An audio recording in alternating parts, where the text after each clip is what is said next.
আমরা মুসলমান, আমরা ইসলাম সম্পর্কে গতানুগতিক জানি, কিন্তু ব্যাপকভাবে জানি না, যুক্তিভিত্তিক জানি না, যার ফলে আমাদের যে কাজ, যে আমরা যে মুসলিম হিসাবে দাবিদার, এটা যথাযথ হয় না।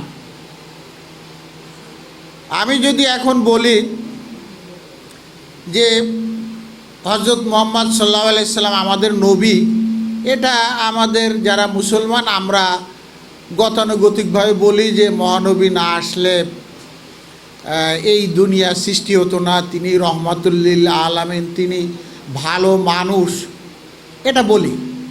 এটা আপনারাও বলবেন, আমিও বলবো।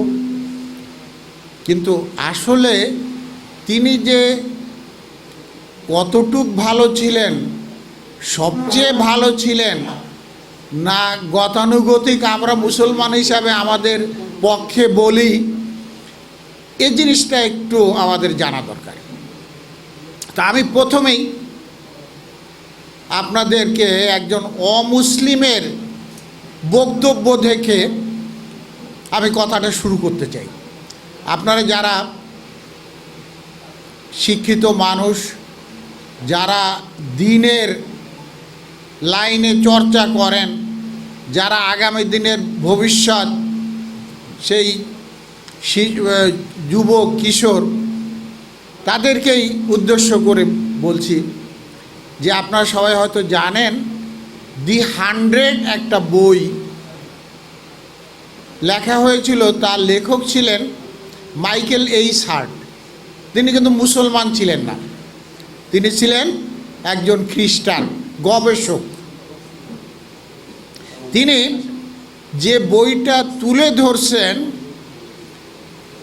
সে বইটার বিষয় ছিল most influential person of the world, মানে পৃথিবীতে যে সমস্ত মানুষ সেই আদম আলাইহিস সালাম থেকে বর্তমান সময় পর্যন্ত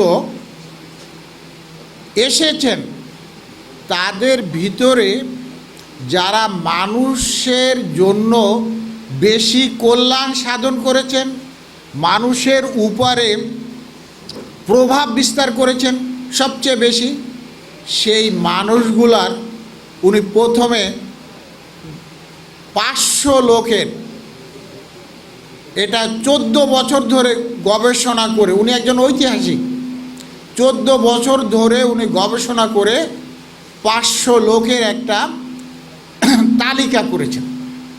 এই তালিকার মধ্যে তারপরে উনি 100 জন বাদ দিয়েছেন, এরপরে হলো 400, তারপরে 400 থেকে 100 বাদ দিয়েছেন, তারপরে উনি 100 বাদ দিয়েছেন, এভাবে সর্বশেষ 100 জন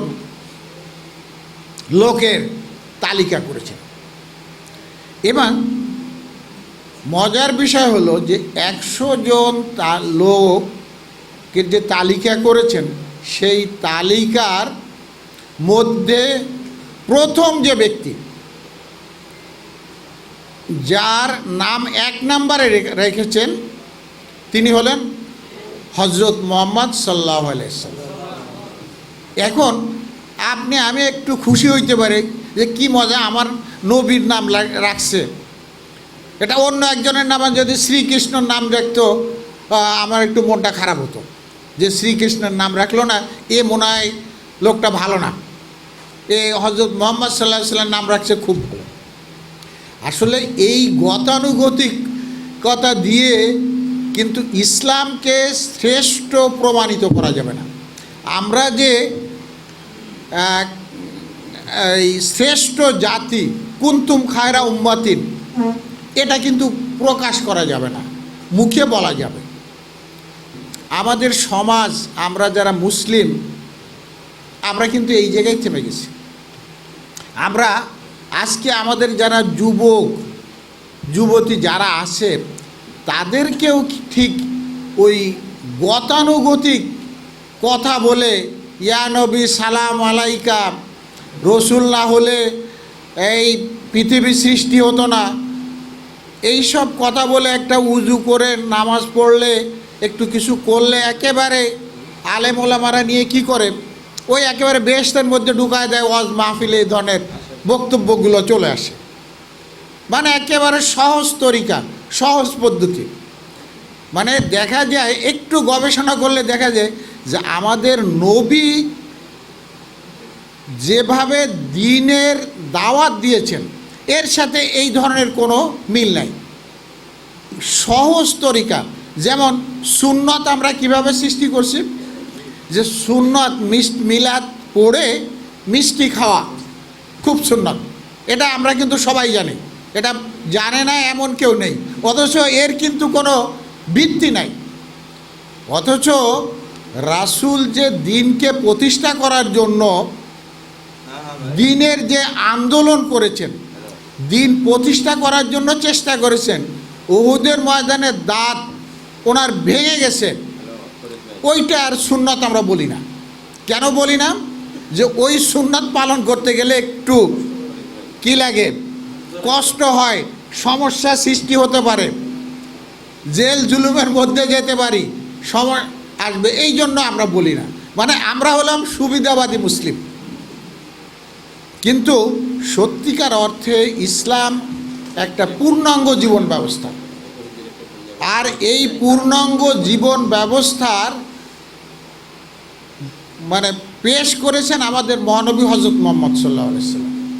আমরা সাধারণত এটা দেখি যে আমরা মুসলিম, আজকে বিজ্ঞানের যুগ, গবেষণার যুগ, আমরা কয়জন মুসলমান বিজ্ঞানীর নাম জানি? মানে যদি এখন এটা প্রশ্ন ছাড়া হয় তাহলে দেখা যাবে যে অনেকেই জানি না, অনেকেও হয়তো কিছু কিছু জানি, কয়েকজনের নাম জানি। অথচ এই যে ইতিহাস,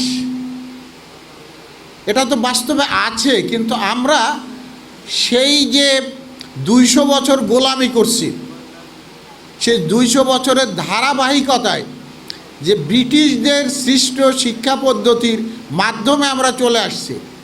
আর এক ধরনের আলেম আমাদের যারা ইসলামকে কওমি মাদ্রাসায় যারা ইসলামকে টিকিয়ে রাখার জন্য চেষ্টা করেছেন, তাদেরও ইতিহাস দেখা যায় যে তাদের প্রথম পর্যায়ে যে ধরনের ভূমিকা ছিল, ব্যাপক ভূমিকা, যে দিনকে টিকিয়ে রাখার জন্য, প্রতিষ্ঠা করার জন্য, পরবর্তী পর্যায়ে আমরা সেই ইতিহাস থেকে, সেই দেওবন্দি চিন্তাভাবনা থেকে কিন্তু অনেকটা গতানুগতিক ধারায় চলে আসছে।